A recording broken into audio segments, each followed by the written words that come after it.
Johnson & Johnson family of companies. 125 years caring for the caregivers.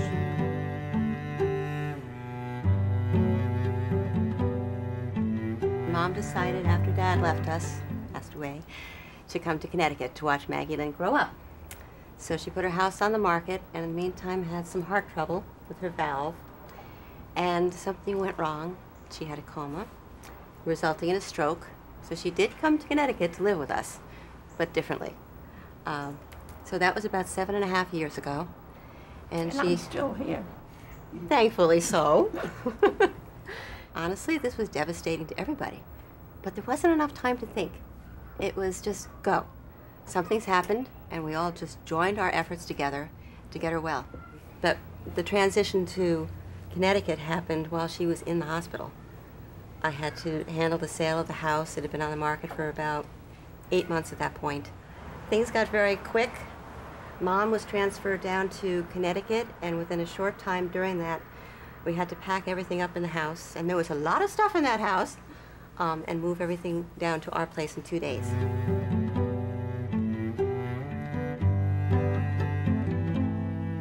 When Mom first came home, she had amnesia. She was very down, but she wanted to come home, and when she realized she was in a wheelchair, she became very depressed. Did not want to go on with anything. So a lot of emotional things started to happen that we really didn't expect. And I guess what I didn't expect the most, she remembered Maggie Lynn, she remembered my husband, but she didn't know who I was. And I didn't know it. I knew there was something wrong. And about 7 months into it, she looked at me and said, "Peggy, could you please tell me who you are?" That was a real moment in time. So what we did was rebuild a lot of memories. We all pitched in. Maggie Lynn has never complained through one of these. She's never complained. And we just all pitched in, got a lot of memories back, like putting photos that had been all over in Mom's mind.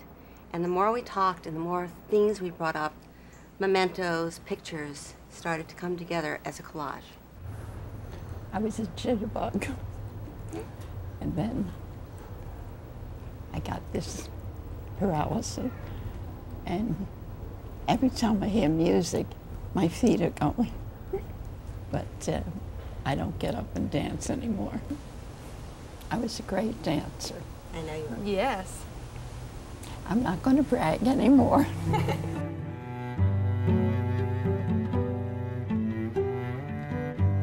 But it's a big switch.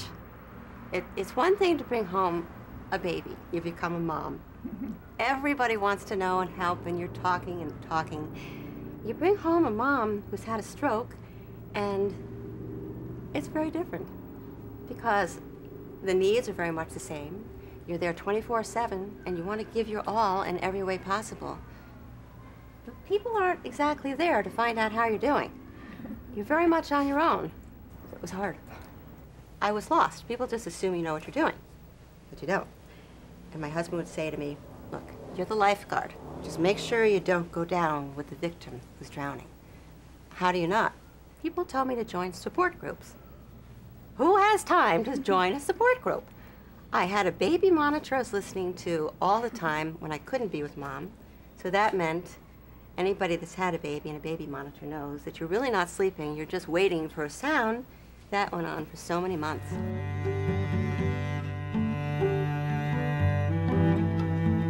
Well, I found my strength to cope through different resources. God. I stopped saying traditional prayers and just talking. Talking with Maggie Lynn. My husband works nights, but he'd come home, and we made it a nightly effort to sit and go over everything through the day. Without that, I don't think that I'd be here. I really think, I don't know where I'd be, but my heart really goes out to people who, they don't have somebody at that time. Because if I was feeling isolated and alone, and how am I supposed to be doing this? I'm supposed to be out taking care of everybody's needs. There's one me. Imagine what other people are going through. There have been some really hard times, some really ugly times, but a lot of laughing to get all of us through, and trying to enjoy the moment and make you enjoy the fact that you are alive.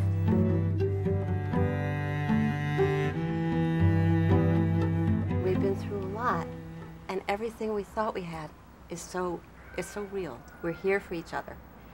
And the bonding is absolutely amazing.